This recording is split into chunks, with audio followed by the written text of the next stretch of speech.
వచ్చిన పెద్దలు మన అందరికీ ముందు చూపు చూపెట్టే మన dynamic working president Kalvakuntla Taraka Ramarao గారికి, పెద్దలు మాజీ మంత్రివర్యులు పట్నం మహేందర్ రెడ్డి గారికి, వేదిక మీద ఉన్న సీనియర్ నాయకులకు కార్తిక్ రెడ్డి గారికి, అవినాష్ గారికి, అనంత్ రెడ్డి గారికి, పెద్దలు వెంకన్న గారికి, మహేందర్కి, నరసింహరావు గారికి, స్వప్నమ్మకు, మాలతమ్మకు, నక్షత్రమ్మకు, గారికి, వైస్ ఎంపీకి, వెంకటరంగారెడ్డి గారికి, పెట్టారెడ్డి గారికి, వేదిక మీద ఉన్న గోవర్ధన్కి, రామన్న పేరు పేరున వేదిక మీద చాలా మంది ఉన్నారు. అందరికీ వేదిక ముందు కూర్చున్న కుటుంబ సభ్యులందరికీ, పత్రికా మిత్రులందరికీ పేరు పేరు నమస్కారం. రెండు విషయాలు మాట్లాడుకుందాం. ముందు అసలు విషయాలు మాట్లాడుకునే ముందు మన స్థానిక శాసనసభ్యులు కాళ యాదయ్య గారు తొందరగా కోలుకోవాలని చెప్పి, యాదన్న ఎప్పుడైనా చూసినా కూడా అత్యంత సౌమ్యుడై ఆయన ఆరోగ్యాన్ని నిజంగా మర్చిపోయి పొద్దున్నే తిరుగుతూ ఎన్నోసార్లు మేము ఆరోగ్య చేయవేళ అని చెప్పి రథం తీసుకొచ్చినప్పుడు ఏ ఊర్లకి వెళ్ళినప్పుడు ఊరికే బీపీ చెక్ చేస్తా డాక్టర్ అంటే ఎప్పుడు కాదన్న బీపీ చెక్ చేసేటోని, ఎప్పుడు చాలా హై ఉండే నవ్వేటోడు, బీపీ టాబ్లెట్ వేసుకొని మర్చిపోయిన ఇవ్వాలని చెప్పి. అంటే ఆయన పొద్దున్న లేస్తే తిరగాలన్న ధ్యాస, రాత్రంతా తిరుగుతాడు, పొద్దున్న తిరుగుతాడు. ఆయన మీద ఇంత పక్ష సాధింపుతో ఎంతో మంచి మెజార్టీ తెస్తుందని చెప్పి అందరం ఎక్స్పెక్ట్ చేసిన చేవెళ్లలో తక్కువ మెజార్టీతో గెలిచిందంటే నిజంగా మీ అందరూ కష్టపడ్డారు. పేరు పేరు ప్రతి ఒక్కరికి కృతజ్ఞతలు తెలుపుకుంటున్నా, శిరస్సు వంచి నమస్కరిస్తున్నా. ఎందుకంటే గెలిపోవటం మీద ఎంత డిఫరెన్స్ ఉందో తెలుసుకున్నాం. మొన్ననే 1.85% మనం ఓడిపోయినాం. యాదన్న 268 ఓట్లతో గెలిచాడు. 268 ఓట్లే కదా వాళ్ళు అనుకుంటున్నారు, 1.85 అని చెప్పి మనం అనుకుంటున్నాం. అది తేడా. కానీ పాపం యాదన్న చాలా కష్టపడేవాడు.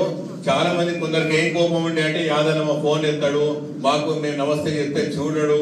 చిన్న వాటికి మనం అలిగి ఈ అలుకతోటే మనం ఇక్కడ దాకా తెచ్చుకున్నాం మన టిఆర్ఎస్ పార్టీ. కానీ మనం అందరం ఆత్మ సమీక్ష చేసుకుందాము, ఆత్మ విమర్శలు చేసుకుందాము. కానీ ఒక తాటి మీద నిలబడాలి. ఎలక్షన్, ఎంపీ ఎలక్షనే కానీ, సర్పంచ్ ఎలక్షన్ కానీ, ఏ ఎలక్షన్ అయినా ప్రతి ఎలక్షన్ కి ఇంత పెద్ద కుటుంబ సభ్యులున్న బిఆర్ఎస్ పార్టీ అంటే అవతల పార్టీ వాళ్ళు భయపడాలి. వాళ్ళు ఎప్పుడు అనుకోలే పవర్లకు వస్తామని చెప్పి, వాళ్ళు ఎప్పుడు అనుకోలే మనకు 39 సీట్లు వస్తాయని చెప్పి. కానీ ఇది 100% మనం సూసైడ్ చేసుకున్నాం. మన పార్టీని చేతులారా తీసి వాళ్ళ చేతిలో పెట్టినాం. కానీ ఇప్పటికైనా మేలుకోవాలి. ఏ ఎలక్షన్ అయినా ఈజీ తీసుకోవద్దు. మనం 10 సంవత్సరాలు ప్రతి ఎలక్షన్ గెలుస్తుంటే ఎలక్షన్ ఎట్లా గెలుస్తుంది అని చెప్పి చాలా ఈజీ తీసుకుంటున్నాం. ఎలక్షన్ చూసాను కదా ఒక్క దెబ్బతో ఎట్లయిందో. ఒక్క ఎలక్షన్ ఓడిపోగానే పెద్ద గెలవగానే వాళ్ళు రాజులు కాదు, మన బంటులం కాదు. గెలిపోవటం సహజం. నాకంటే ముందు భక్తులు అందరూ చెప్తూ పోయినరు. ఒక సైంటిస్ట్ కూడా చెప్తాడు, ఒక గోడకు బంతిని ఎంత గట్టిగా కొడితే అంతే స్పీడ్ గా రిటర్న్ వస్తుందని చెప్పి. ఒక పెద్ద కవి కూడా చెప్తారు, ఒక్కసారి ఓటమి పాలైనాక మనం కష్టపడాలి, మనం సాధించాలి, మనం శ్రద్ధ వహించాలి, ఎట్లా బౌన్స్ బ్యాక్ కావాలని చెప్పి. ఇవాళ మీ అందరినీ వేడుకుంటున్నా, ఎలక్షన్ నాదే కావచ్చు, నేను డెఫినెట్ గా అడుకుంటున్నా, మీ అందరినీ కోరుకుంటున్నా, మనవి చేసుకుంటున్నా, నా కోసం కష్టపడ్డండి అని. దాంతో పాటు రాబోయే ఏ ఎలక్షన్ అయినా కూడా ఈ కుటుంబ సభ్యులు అందరూ ఒకటే తాటి కూడా ప్రమాణం చేసుకుందాం. ఎందుకంటే ఒక ఎలక్షన్ అయిపోగానే నాది అయిపోయింది కదని చెప్పి అట్లా కూర్చోకుండా ఏ ఎలక్షన్ టిఆర్ఎస్ పార్టీనే గెలిపిస్తూ ఉండాలి. ఎందుకంటే తెలంగాణ రాష్ట్ర ప్రదాత విధాత, తెలంగాణ రాష్ట్రం తీసుకొచ్చి కేసీఆర్ గారు ఎంత కష్టపడ్డారో 10 సంవత్సరాలు. ఇవాళ పెద్ద మనిషి అక్కడ ఫామ్ లో పవన్ నడువున కష్టమవుతుంటే ఆయన చూస్తుంటే ఎంత బాధేస్తుంది. ఆయన స్వలాభాల కోసం ఏది చేయకుండా అహర్నిశం కష్టపడి 450 పైచీలకు సంక్షేమ పథకాలు రూపకల్పన చేసి, ఒక్కొక్క సంక్షేమ పథకం రూపకల్పన చేసినప్పుడు ఎంతో మంది కాళ్ళాడేటోళ్ళు. ఇది అమలు చేయడం చాలా కష్టము. డబ్బులు లేవని ఒకరు అమలు చేయడం కష్టం అని చెప్తే ఏది వినకుండా సంక్షేమమే నా లక్ష్యం అని చెప్పి ఆయన సంక్షేమం చేస్తూ పోతుంటే మన వర్కింగ్ ప్రెసిడెంట్ కేటీఆర్ వివిధ విదేశాలకు వెళ్లి పెట్టుబడులు తీసుకొచ్చి అభివృద్ధికి ఆయన పాలు పంచుకున్నాడు. సో మనకు కావాల్సిన సంక్షేమం, అభివృద్ధి, అవి రెండు చేసినాం.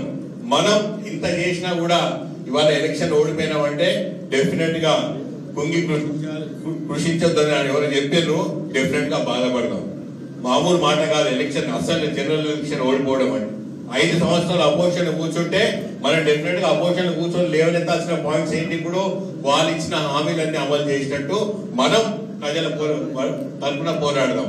కార్తీక్ కనెక్ట్ వాడి చెప్పిండు, మనం అపోజిషన్ ఉన్నప్పుడే డెఫినెట్ గా వాళ్ళు ఏవైతే హామీలు ఇచ్చిండ్రో ఆ హామీలు నెరవేర్చాలంటే మనం అందరం కారు గుర్తు ఓటేసి మన బలం మీద చూపెడితేనే అప్పుడు వాళ్ళు భయపడతారు. అమ్మా వీళ్ళు హామీలు అమలు చేయకపోతే మనకు కష్టమవుతుంది అని చెప్పి. హామీలు అమలు చేయలేరు అని చెప్పి మన ఊరికి అంటుంటే చాలా మంది అంటారు ఇంకా వాళ్ళు ఇప్పుడే వచ్చారు కదా 100 రోజులు కాలే కదా అప్పుడు ఎందుకు అడుగుతున్నారు. మరి మనమేం అడుగుతున్నాడు, మేము మీకు 100 రోజులు ఇస్తాం, మీరు హామీలను అమలు చేయమన్నాం. ఎందుకు అమలు చేయకుండా దాని మీద ధ్యాస పక్కకు పెట్టి కరెంటు మీద ఆర్థిక పరిస్థితి మీద శ్వేతపత్రం రిలీజ్ చేస్తామంటారు. మనం శ్వేతపత్రం మీరు రిలీజ్ చేసినది రిపోర్ట్లు అన్ని ఉన్నాయి, మీరు కొత్త రిలీజ్ చేయాల్సిన అవసరం లేదు. ప్రతి ఫైనాన్షియల్ ఇయర్ ప్రతి బడ్జెట్ ప్రవేశపెట్టినప్పుడు అదే బట్టి విక్రమార్క గారు కాంగ్రెస్ తరఫున మాట్లాడేవాడు, ఇన్ని అప్పులు ఉన్నాయి ఇవి చేసిందని చెప్పి. ఇప్పుడు కొత్తగా అప్పులు ఎక్కువ ఉన్నాయని చెప్తే రాత్రి అప్పులు పుడతాయా? ఒక రాష్ట్రానికి అప్పులు ఇవ్వాలంటే ఒక బ్యాంకు లేదా ఒక సంస్థను ఎవరైనా మనం రీపేమెంట్ చేయగలుగుతామా చూసే ఇస్తుంది.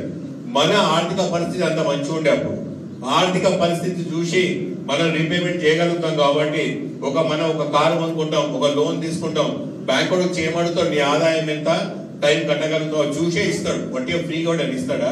మనకే చూడకుండా ఇయ్యనోడు ఒక ప్రభుత్వానికి ఇస్తాడా? సో ఏం చేసినా కూడా చేసినాము, చెప్పిందే చేసినాము, సంక్షేమం చెప్పింది అమలు చేసినాం. కానీ సంక్షేమ పథకాలలో కూడా ఎన్నో అద్భుతమైన సంక్షేమ పథకాలు కేసీఆర్ గారు చెప్పకుండా మన మేనిఫెస్టోలో పెట్టకుండా కూడా ఇంప్లిమెంట్ చేశారు. లాస్ట్ దళిత బంధు చేస్తే దళిత బంధు తప్పు దళిత బంధు తప్పే కావచ్చు, దళిత బంధు అందరికీ అందలేదు కావచ్చు, దళితులందరూ కొందరు కోపం వచ్చింది కావచ్చు, వచ్చిన మీద ఈర్ష్య చెందింది కావచ్చు. అప్పుడు ఏమన్నారు, సంవత్సరానికి 25,000 కోట్లు ఎక్కడికి వెళ్ళి తెస్తారు అని అడిగారు. మన సంపద ప్రతి సంవత్సరం 25,000 కోట్లు పెరుగుతున్నాయి, అవే 25,000 కోట్లు దళిత బంధుకి ఇస్తారని కేసీఆర్ చెప్పారు. సరే అది అమలు చేయడంలో కొంచెం కష్టమైంది, కొంచెం లేట్ అయింది కావచ్చు. ఇవాళ వాళ్ళు చెప్పిన హామీలన్నీ అమలు చేయాలంటే 1,00,000 కోట్లు కావాలి. మనం ఏమంటున్నాం అంటే ఏవైతే హామీలు ఈజీగా అమలు చేయగలుగుతారో ఆ హామీలన్నీ అమలు చేసి రెండు హామీలు అమలు చేసినామంటారు. దమ్ముంటే ఇప్పుడు మహాలక్ష్మి పథకం కింద ఆడోళ్ళకి అందరికి ఇస్తాను 2,500 ఇవ్వమనండి, పెన్షన్ డబుల్ చేస్తాను అవి ఇవ్వమనండి. ఆ రెండింటికే మొత్తం 25,000 కోట్లు అయితే మనకు దళిత బంధు అమలు చేసిన 25,000 కోట్లు కష్టమైతే వాళ్ళ 2 పథకాలు అమలు చేయమనండి. ఏవైతే కష్టం ఉందో ఆ హామీల గురించి మాట్లాడతలేరు.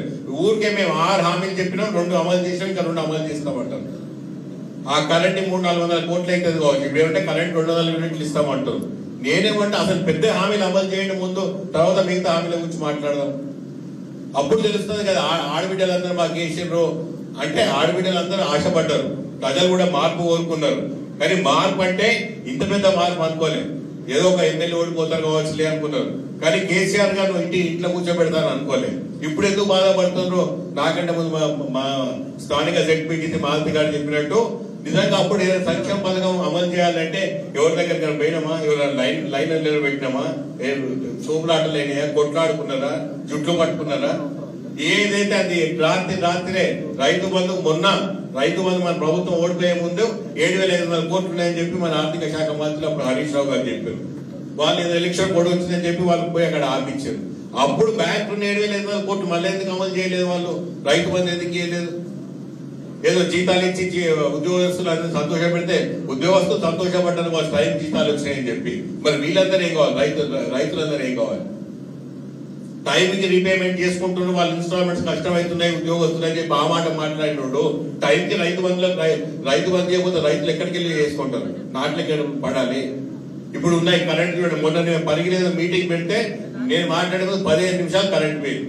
మనం అంతకంటే ముందు ఎప్పుడు అనుకున్నామా ఇట్లా కరెంట్ పోతే 1 నిమిషం కరెంట్ పోతే అయ్యో కరెంట్ పోయిందని నవ్వుకుంటాం. ఇవాళ ఇన్ని గంటలు పోతుంది, బాధ రాదని చెప్పి ఇంత ముందుకే 7 గంటలు పోతుంది. మనం 1 నిమిషం కరెంట్ పోతే ఒక్కొక్కరు కేటీఆర్ గారికి ట్వీట్ చేద్దరు, కేటీఆర్ గారికి ఫోన్ చేద్దరు, ఏమైంది రామన్నా కరెంట్ పోయిందని చెప్పి.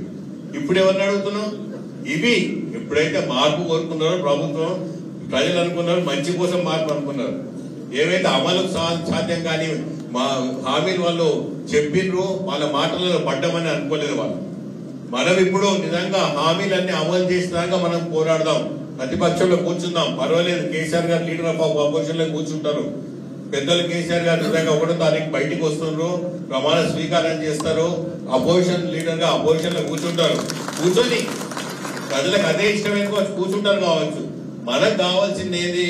మాకు తప్పుడు సంకేతాలు ప్రజలకు పంపించిందనే మాట చెప్తూ ప్రజలకు చెప్దాం. ఇవి ఎట్లా అమలు చేస్తారో క్వశ్చన్ చేద్దాం. అసెంబ్లీలో మన మొన్న అసెంబ్లీ ఎట్లా నడిచింది, అంతకంటే ముందు ఎంత చెప్ప ఉండే అసెంబ్లీ. అపోజిషన్ కూడా చాలా గట్టి ఉందని వాళ్ళకు కూడా భయం అవుతుంది. ఇప్పుడు ఏదో టైం పాస్ మాట్లాడినాం, హామీలు అన్ని ఇచ్చినాం, చూసుకుందాం లేని కూడా నడవదు కదా. ఇంత స్ట్రాంగ్ అపోజిషన్ ఉంది కాబట్టి వాళ్ళు హామీలు ఇచ్చినాయని హామీలను అమలు అయ్యేదాకా లొల్లి చేద్దాం. ఇంత పెద్ద కుటుంబ సభ్యులు ఉన్న బీఆర్ఎస్ పార్టీ కార్యకర్తలు ఆగరు. మనకెందుకు, ప్రజలు కూడా ఇష్టపడతారా? ఏదైతే ఇచ్చిన హామీలు అమలు చేయకపోతే నిలదీస్తారు వాళ్ళు కూడా. 2 ఎలక్షన్లు కానీ తెలుస్తుంది వాళ్ళకు కూడా. ఇంకా 2 నెలలు పార్లమెంట్ ఎలక్షన్స్ లేట్ అయితే తెలిసేది అది కూడా సిస్టమ్ అంతా. ఎందుకంటే వాళ్ళు ఇచ్చిన 100 రోజులు కాదు, 120 రోజులు అయింది, 150 రోజులు అయింది. అప్పటికి అమలు కాకపోతే ఎవరు ఊరుకుంటారు? ఇట్లా నేనేమంటున్నాను, ప్రతి ఒక సంక్షేమ పథకం రూపకల్పన చేయాలంటే రాత్రి మేనిఫెస్టోలు చెప్పి రూపకల్పన చేసినాం, ఇవన్నీ హామీలను అమలు చేస్తామంటే కావు అవన్నీ. అది ఒక్కొక్క